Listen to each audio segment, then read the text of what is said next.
Hello and welcome to the Third Quarter Shutout, a podcast where we talk about all things NFL, college football, and even some other things. For example, today we're going to be talking about the draft. I'm joined with my hosts, Joe. Hello. And Kyle. Hi. And my name is also Joe. So today's episode, what we're going to be briefly talking about, following on from last episode, is some of our favourite defensive players in the draft.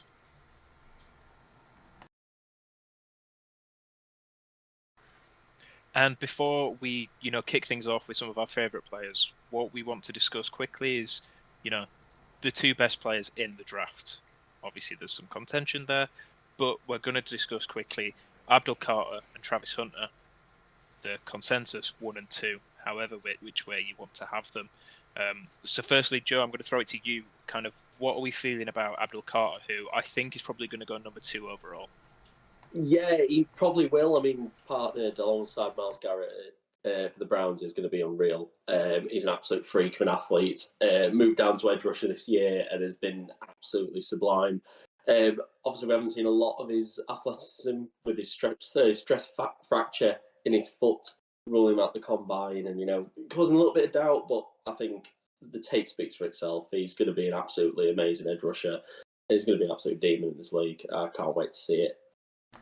Yeah, there's the obvious sort of comparisons there made to Micah Parsons, same school, same number, similar player archetype. But he's just athletic, explosive, the bend, the speed, the violence he brings. He's a fun player to watch, and I think wherever he goes, whether it's 1, 2, 3, somehow maybe 4, he's going to be a player who's sort of playing at the top level in the NFL for quite a long time. 100%, and I think, you mentioned obviously the comparison to Micah there. Obviously, Micah dropped in his year of the draft to the Cowboys. I think the teams have obviously seen that and they've just gone, listen, this is another archetypal edge rusher. Like you said, the bend is just incredible with him, just the way he can get low and just move around the tackles. Teams aren't going to take that chance again. Teams aren't going to do that. They've seen the talent. Obviously, like Joe said, he's not really kind of performed post-season with the combine or anything like that.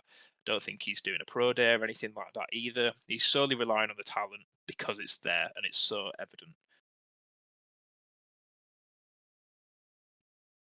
And just kind of speaking of talent, possibly the most talented guy in the draft. Obviously, we've got Travis Hunter. Receiver, cornerback, wherever you might have him. Obviously, we've included him in this because he's just athlete. Just have ATH right next to his name. So yeah, now with you, Kyle, kind of what are we thinking about Travis Hunter? Where do you think he might play? What are we feeling? He's so unlike anything we've seen before, or certainly in recent times. I think at worst, you're getting wide receiver 3 and cornerback 3 in the same pick.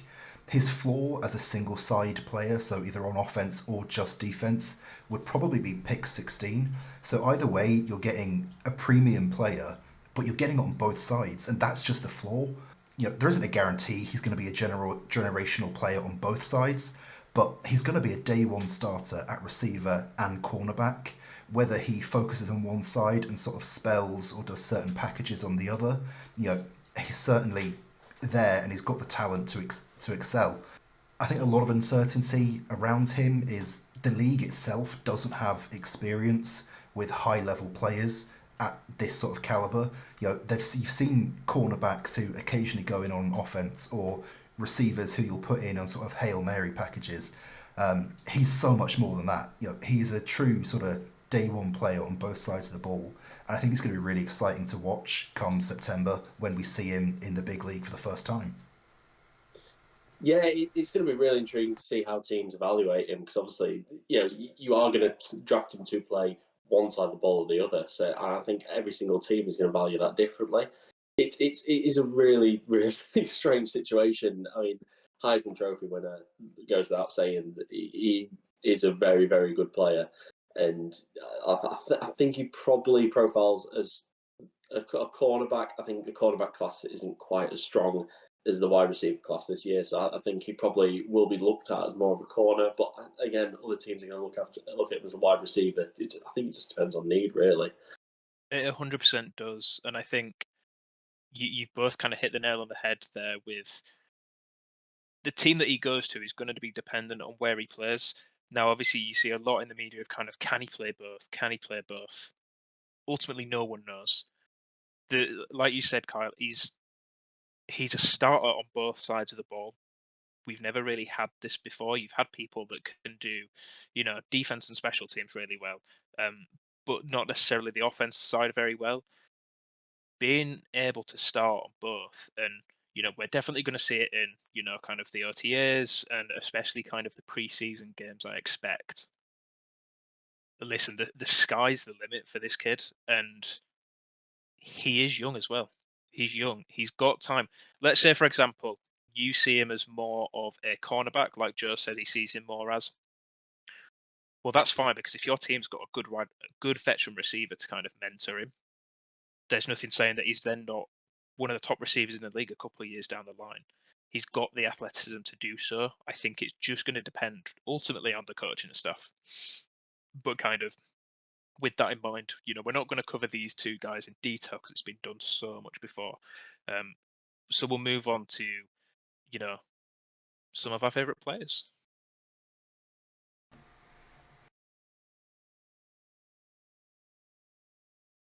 And it's important to note with these favorite players in quotation marks there is that we're aiming for these top 50 kind of guys, guys that are going to go relatively early in the second, maybe kind of mid to late first. We're avoiding kind of the top 10 conversation. There are guys that, can go in the top 10 that we've got. However, I think we're kind of aiming for more. Some of these players that they have kind of upsides, they have some kind of cons that go along with them, but ultimately guys that we just really like, we want to see succeed. And I'll kind of kick us off here, guys. One of my absolute favorite players in the draft, forget top 50, forget kind of avoiding the top 10. It's Donovan Ezeraku, defensive end, edge rusher from Boston College. This guy is he's just fun to watch. He's not kind of the biggest guy ever. He's 6'2", 248 pounds. So he's kind of more on the lighter side of an edge rusher, kind of not necessarily the biggest guy, but he's got the strength. He's got the speed for an edge rusher as well, running the 40 time of 4.62. So not the fastest edge rusher, but for a guy that primarily, you're playing him on the line of scrimmage. He's not one of these edge rushers that you can drop off necessarily. You're playing him on the line. Realistically, he's just, like I said, he's just fun to watch. He's good at tackling. His pass rush is just incredible. He's got good run defense grades as well. And, one guy that I really see him being very similar to in this kind of class is Harold Landry. Obviously, he was at Tennessee, is now with the Pats. Not the biggest edge rusher guy, but, he can really hit the pass rush. He's got good run defense. Obviously, I'd love to see Ezeraku on the Patriots, but that's not going to happen because of where he's going to go, and team needs that kind of thing. But really, yeah, he's just great. And I know I'm just keep on saying he's just great, but he's fairly good at everything. Kind of what you see. I think some of his weakness really kind of comes down to his size more than anything. With him being kind of purely on the line, he might not necessarily be great against kind of a really strong, powerful tackle who's just going to be able to push him back. So I really think kind of to improve, especially once he reaches the league, just kind of develop some of that strength, maybe even get a little bit bigger. But yeah, kind of throw it to you two guys. What do you think about Ezeraku? Yeah, I agree. He's a really clean, smooth player, natural pass rusher.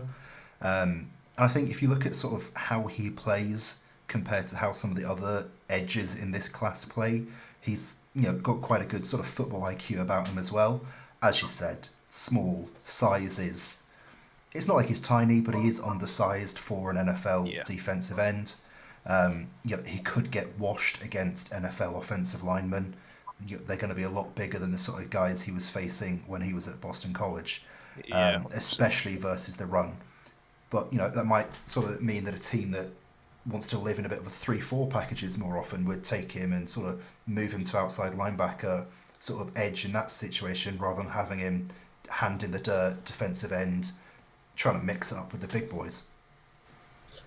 Yeah, and I think his arm length really, bails out his lack of strength. He's got a wide wingspan, 82 and 3/8, and his arms are 34-inch arms. Like, he doesn't have short arms. He's one of them. He uses his athleticism, his arm length to really, get off and get at the quarterback. He's a really, really good pass rusher. As you said, his run defense isn't bad either. He's just a very, very good all-round defensive end. I think that projection of going, late first, early second is probably spot on. I think Need could drag him up into the first round, most definitely. I think he is a first-round player, and I think purely because of his upsides.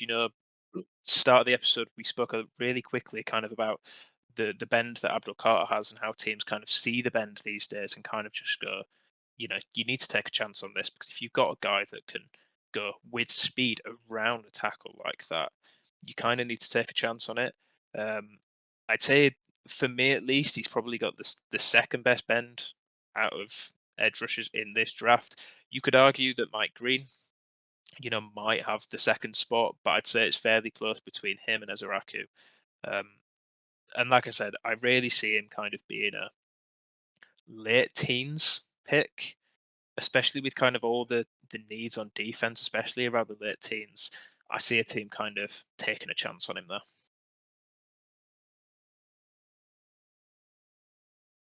And then, from one extreme to the other with defensive ends, and I think one of my favourite defensive ends in this class is probably more of a prototypical sized defensive end in Michael Williams.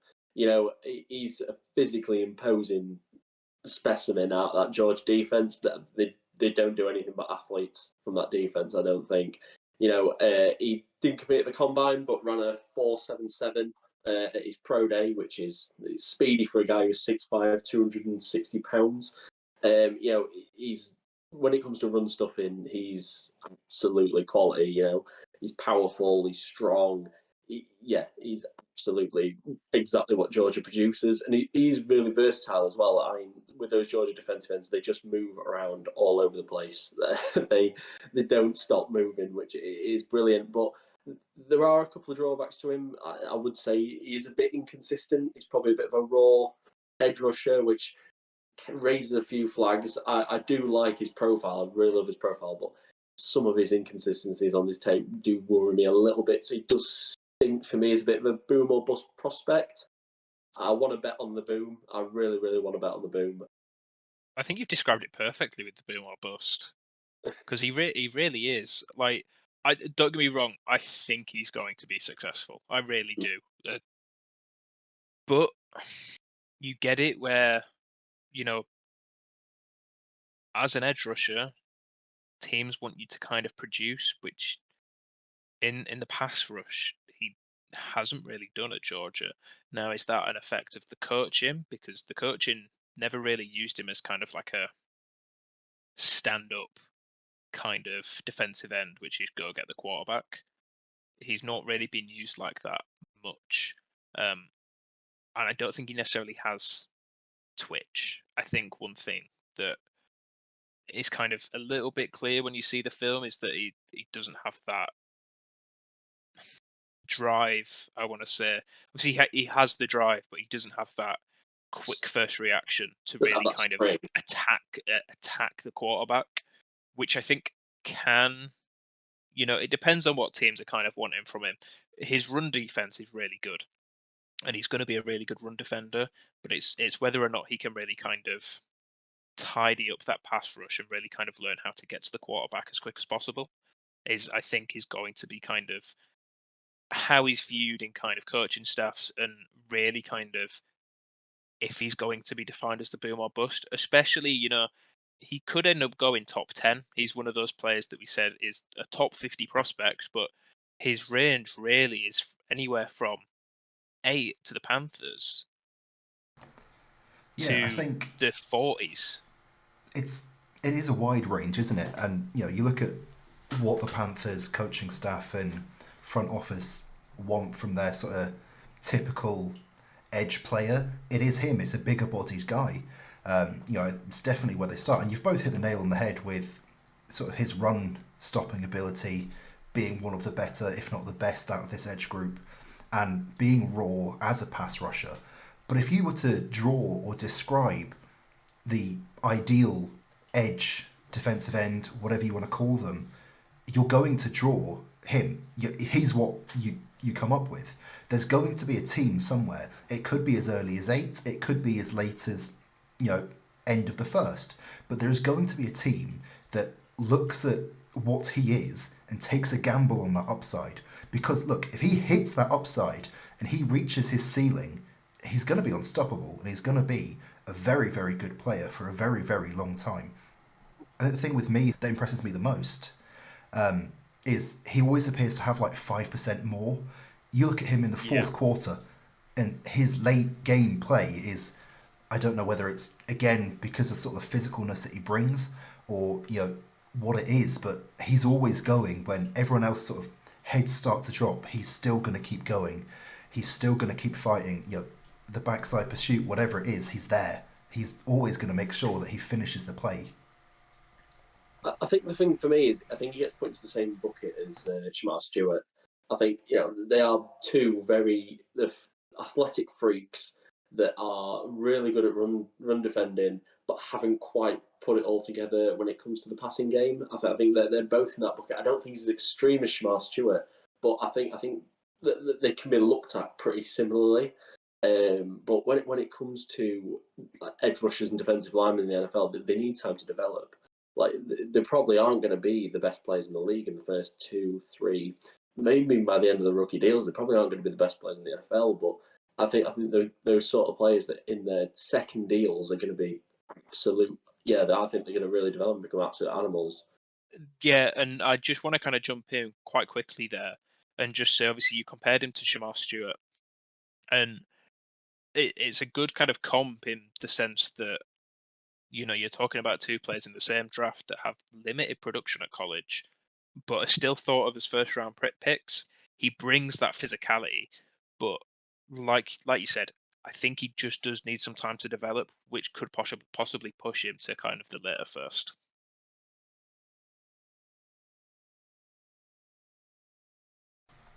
So I'm going to jump in with my first player. For me, someone who's so much fun to watch. Another one of these athletic freaks, phenoms. I've gone for South Carolina safety Nick Emmanwari. He's built like a linebacker, but the way he moves is so much more like a sort of smaller safety. 6'3", 222 pounds. Every drill he ran at the combine, he ranked first or second in. The 40, the vert, the broad, the bench. He's really another one of these sort of standout physical freaks. He's an aggressive tackler. The way you see him sort of described and the way you watch him, he does look like a missile once he finds what he's going for. The way that he explodes and launches down against the run or against a ball carrier if it's a receiver, he's there and he just flies and he's so much fun to watch. He's versatile as well. I think most likely he's probably going to be playing strong safety in the league, but if you need him to, he can play free safety. The way he moves, the way he covers, it's certainly a possibility. He can also play big nickel, and at a pinch or in certain packages, I feel quite sure you can move him into linebacker as well. You wouldn't want to make him live there the whole game, but you could certainly, if you needed to, for certain looks or against certain formations, he's going to go in there and fit in. Matches up really well against bigger wide receivers or tight ends, again, because that size, that athleticism is a huge boost for him. I think he's possibly a bit too stiff to play man coverage, particularly against quicker or more polished route runners. Particularly at the NFL level, I think he might sort of get caught either stiff or flat-footed. And he's that aggressive against the run that every now and again he will over-pursue, but I think that's part of the fun of watching him. I think the biggest risk that's going to be with him is if teams sort of misuse him. I think you think back to other safeties who bigger could play in the box, can play outside of the box. Famous example from recent years, Isaiah Simmons. Everyone loved him coming out of college, went to the league, Arizona, went to the Giants, he doesn't look like he fits in. He's struggling to find his right place. I think for Iman Ware, you find the right place for him. He's going to be a stellar player. His range could start sort of 8 maybe, but then sort of go down to about 25. I think for me, he's the more and more that I'm watching him and sort of getting to sort of enjoy him as a player, I think he might actually be my safety 1 in this class. Yeah, and I'll tell you now, he is my safety 1. He's exciting. He puts in the big hits. He's just an athletic freak.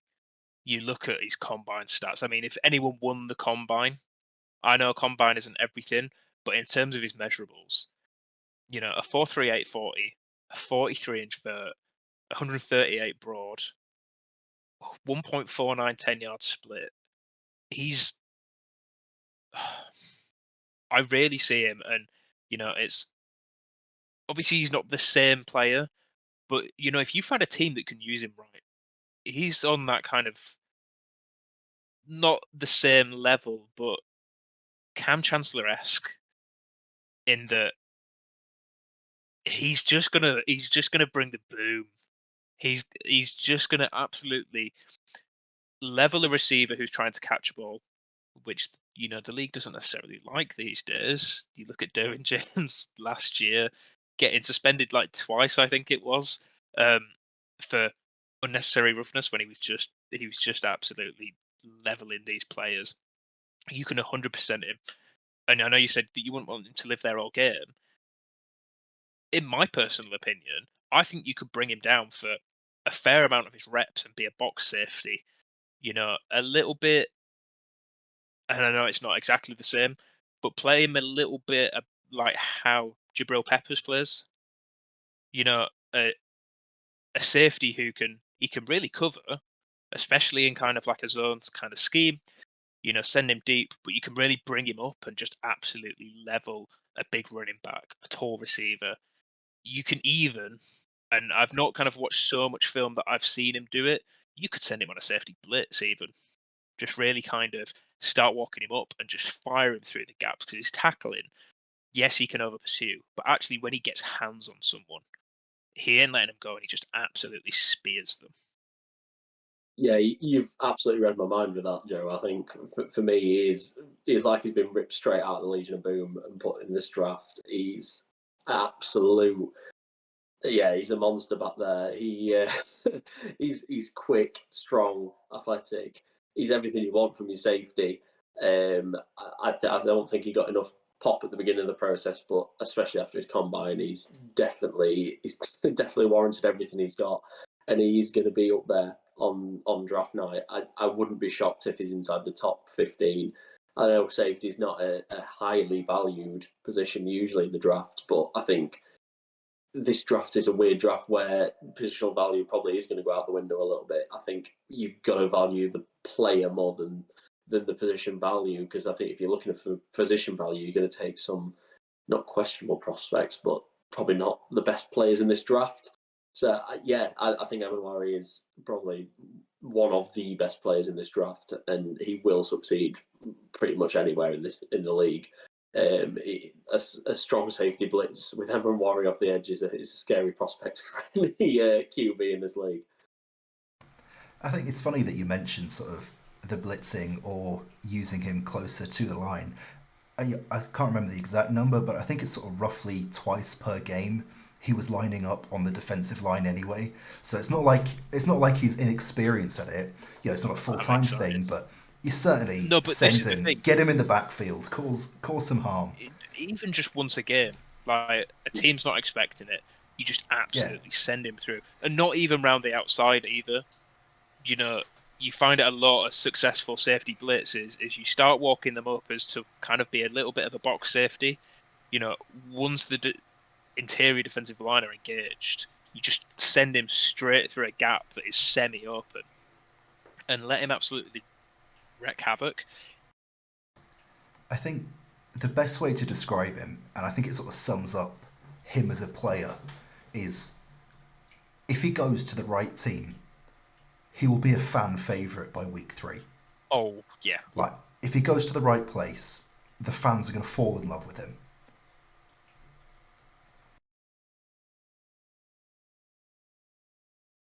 And I'll move on to my second guy now because it fits in quite nicely because we're going from one Gamecock to another. And this guy, am I cheating with him slightly because he's kind of on the verge of that top 50? He's probably either side, kind of depending on who you're speaking to. But it's Demetrius Knight Jr., the linebacker from South Carolina. This guy is, again, he's just a kind of a fun player. He's very much, like we just said about Imam Wari, he's that stereotypical kind of South Carolina guy. And what I mean by he's just athletic. Like, you look at the guy and he's just built and he's just lean with it as well. He's 6'2", he's 235. And really kind of just when you look at him, when you look at a linebacker in the league these days, you're not necessarily looking for someone that's the 250, especially for an off-ball linebacker. We've had this conversation kind of off the pod that those kind of guys that are off the ball linebackers that are kind of like the 245, 250, the really heavy guys, they're not necessarily getting as much love anymore, purely because of kind of how the game's changing. Now, the thing with Demetrius Knight is you kind of look at his downhill speed and the way he just shoots at the running back. It's really fun. He's quick with it. He's powerful with his tackles as well. He's a good tackler. I wouldn't say he's the best tackler in the draft, but when he hits someone, he hits them hard. He's relatively good at a blitz as well. Obviously, I mentioned the downhill speed. If he can get his hands right, he's quite good with that. I think he's quite smart as well. Obviously, recognizing kind of when to shoot those gaps. It does take some football IQ. Obviously, it's different in the NFL because you're going up against offensive linemen that they're probably reading that you're coming, 5 seconds before you actually decide that you're going to kind of shoot through the gap. But another kind of quick one as well that, Kyle, you might enjoy is that I'm not sure if you've seen his tape on special teams. But he can play special teams as well. He can play special teams as well.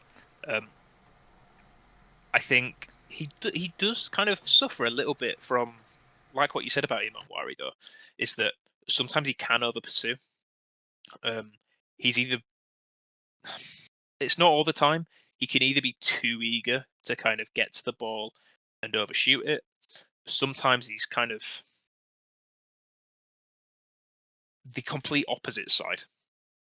And I've not seen this as much, but sometimes it almost looks like after he's, overshot something, it looks like he's kind of waiting too long sometimes, and he kind of just sits there. And he's not going to be kind of like your main kind of coverage linebacker sort of guy, especially sat at the 235 range. He struggles a little bit kind of with that sideline to sideline, and you're not going to want him in man coverage. That is kind of where his limit is, really. So I think with that in mind, I've given some cons there, but I do think he's kind of, if I was to do a big board right now, I think he would probably be kind of like that 48, 49. So right on the cusp of that top 50 kind of guy. But opinions really vary about him. So I'll just quickly shoot it over to Kyle, just because I know you're a fan of some of these South Carolina guys. So I just want to get your thoughts on him. The entire of that South Carolina defense is just so fun. I'd love to know how they recruit. If they just go to high schools and just walk into the gym and go, right, bench that, you're with us. Like, they all fit into the same mold, and I love it. He's an interesting player. Lean out. Yeah, he's an interesting player. He's definitely a natural linebacker. He looks at home in the middle of a defense, intelligent, like you said. And that blitzing or that sort of straight line speed against the run, he's so good at it. But I think with what you said was over pursuit, I think it could be, I think it's his lack of ability to sort of change direction, or if it's agility or something. It's not quite where you'd want it to be from an NFL linebacker. I think you talk about his range sort of being right on that cusp of the 50. For me, it depends how teams see him. I wouldn't be surprised if he's the second linebacker off the board. I also wouldn't be surprised if he's still sat there in the in the third round. I think very important thing to note is the age. He's an older player.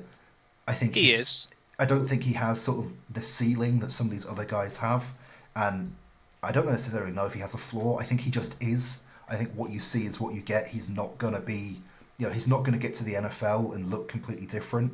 It's just, does he fit your defense? Do you have a need for that sort of player?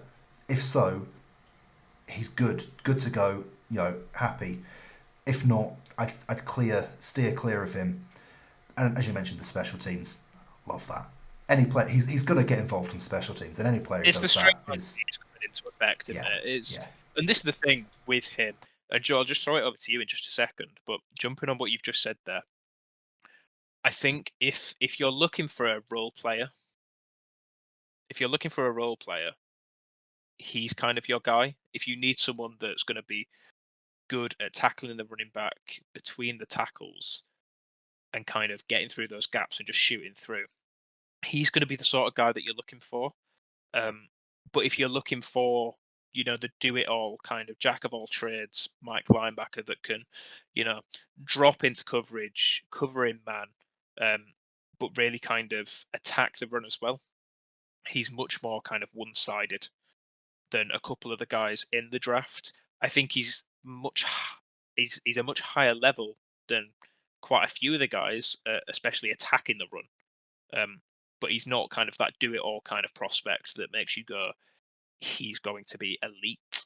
But I think he can be a good level starter, especially if you pair him up with someone that can be a good coverage guy.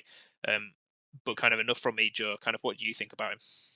Yeah, I think for me, if you don't manage to land Gerald Campbell in the first, I think he's probably the best consolation prize afterwards. I think that can bring him up a little bit. I think, he's probably not as sideline to sideline as Jared Campbell is. And, I think Jared Campbell is just a different level of athletic. But I think if you can't get him, I think Demetrius Knight is probably the next best alternative in this draft for me. I think he gets the run, especially.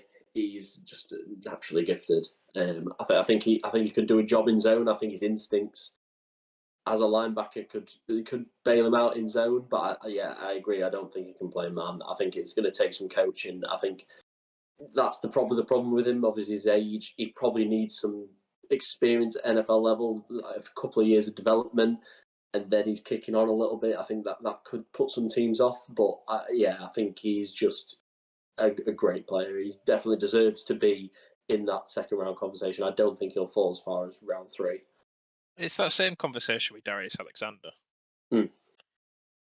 Obviously, Alexander's probably a better player, but he's an older guy as well.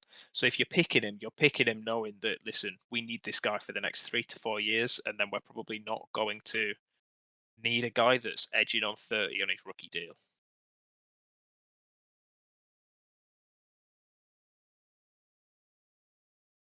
I'll move on, and then we're obviously talking about coverage and that sort of stuff. Jahdae Barron has absolutely shot up draft boards over this draft season. You went into this draft process. You were looking at Will Johnson as the top guys, Siobhan Ravel as others. We've got you've got a lot of those sorts of players were at the top of draft boards, and Jahdae Barron's kind of come out of nowhere and has been absolutely elite in this draft draft process. He is a great prospect. He's probably not the tallest, coming in at 5'11".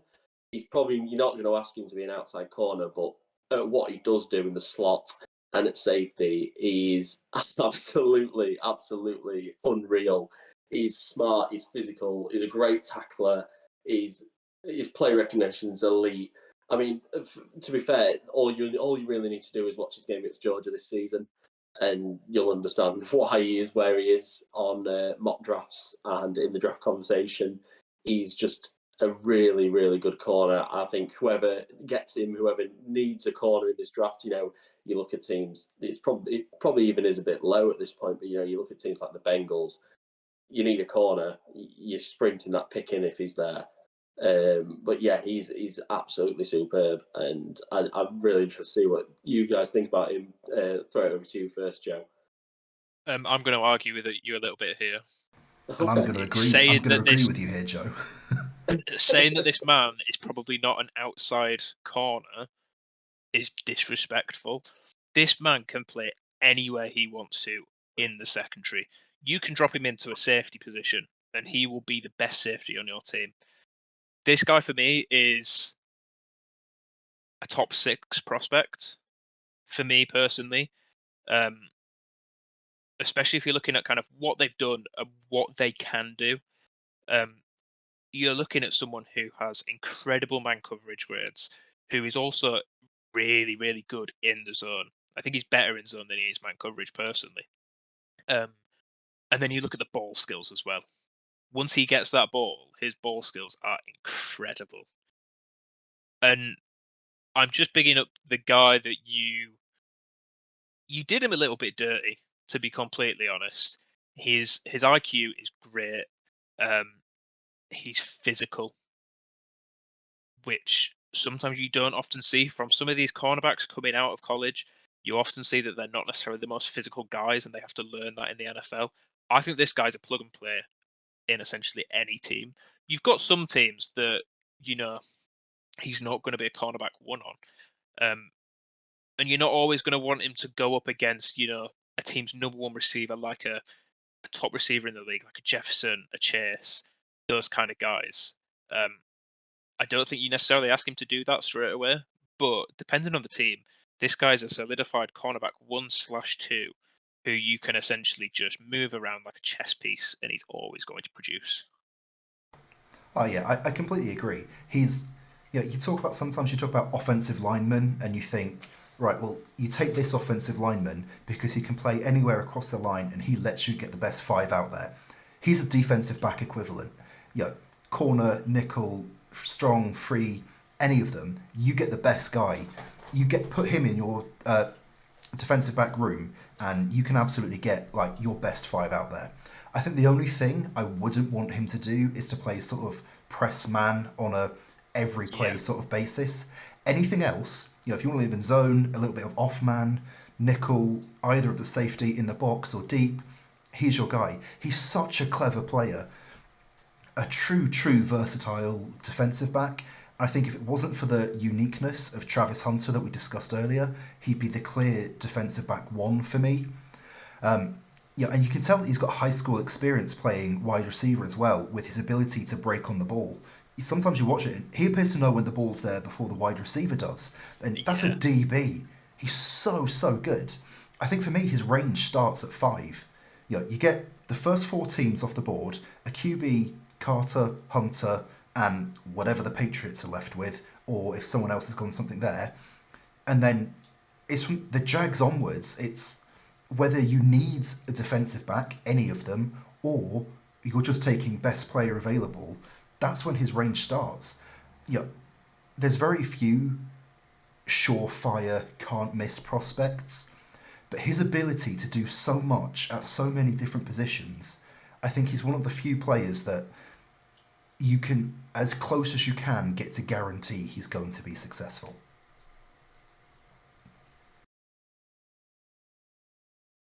And to round us all off, we'll bring in my last player, cornerback out of East Carolina, Savon Ravel, 6'3", 195 pounds. He's another one of these elite athlete types. The speed and explosiveness that he brings are both top tier in this class, but he can also hang with the technique as well. He's got technique there that he can certainly compete in man coverage against most wide receivers. Certainly the more the elite ones or top tiers, maybe you wouldn't, but against your average NFL wide receiver, I think he can cope in man coverage against them.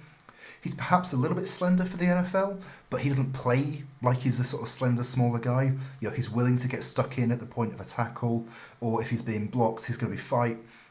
He doesn't have too many interceptions, but he also just doesn't allow completions. He's very much sort of foreseeing completion, get it away, done sort of guy.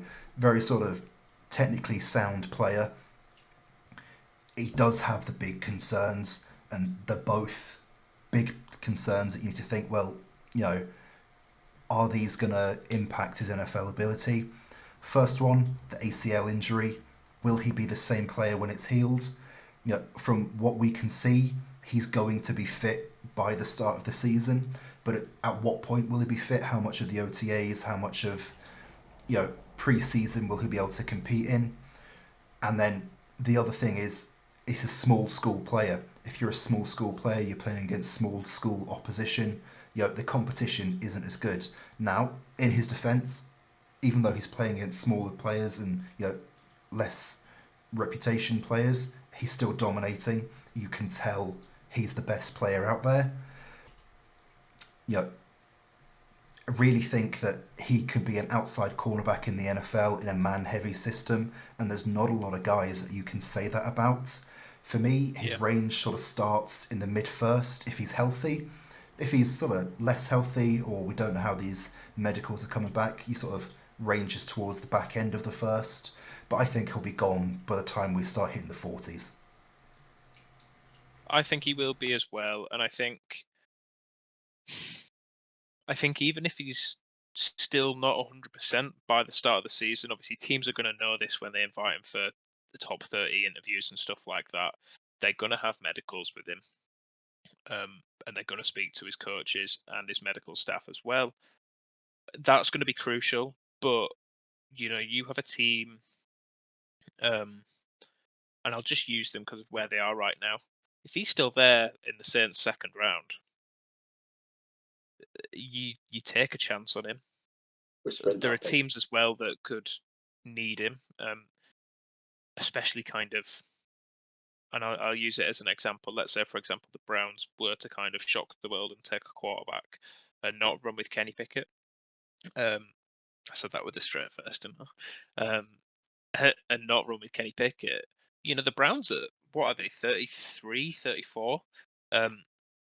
Listen, he could be a pick there. You just sit him a little bit, and because they need help at cornerback.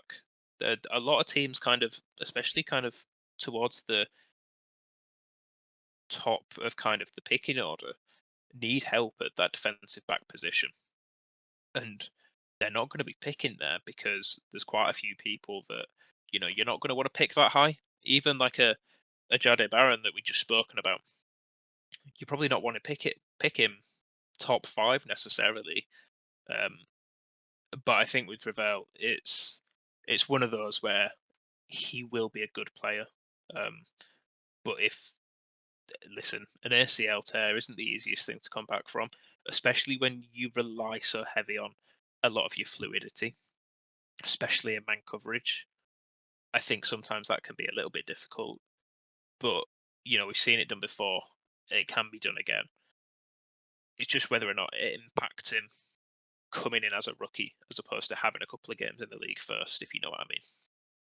Yeah, I'll say, and I completely agree with that point. Obviously, the ACL injury does raise a lot of flags, but obviously these NFL teams know a lot more than we know at this point in the process.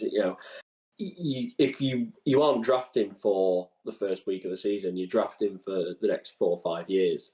So if you can bounce back from it, and an NFL team is confident that he's going to be bouncing back, and even if he does miss week 1, if he misses week 2. It is what it is. You're betting on traits. You're betting on his ability. He is a very good boundary corner, and he will be a difference maker on a team. I think someone, even if he does end up slipping to the second round, I can see teams trading up to draft him, trying to get ahead of the curve. We had a similar situation last draft where there was a bit of a run in the second round on corners that slipped a little bit, that people predicted probably his first round corners and fell into the second. There was a bit of a run on them, and teams scrambled to trade up for him. I can see a similar sort of thing happening this year as well, and I think Ravel's going to be at the middle of that. Yeah, for me, his ideal landing spot is a team that has either got an established star cornerback 1 and needs a 2, or has 2 established starters, but one of them's maybe aging, or one of them has a contract expiring at the end of this year. Then you can bring in Ravel. Yeah, there's no pressure on him week 1. If the injury is going to slow him down a little bit, that's fine. If not, good, you've now got 3 good cornerbacks. But somewhere where you're looking towards him being a star piece in your defense next season rather than this season. That's your ideal sort of landing spot for him, I think.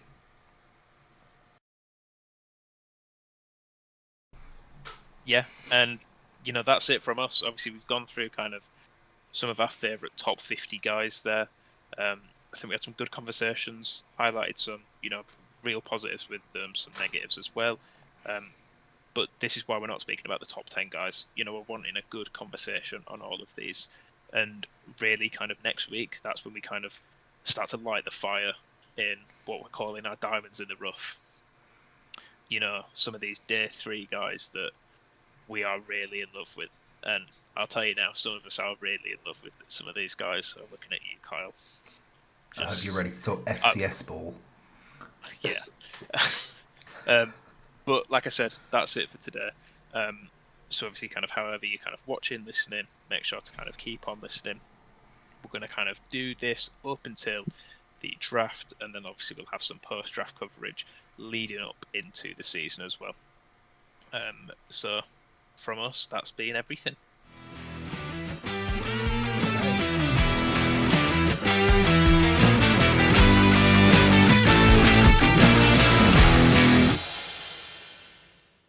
It was the look that we gave each other. I know. He can't play outside, and we both went.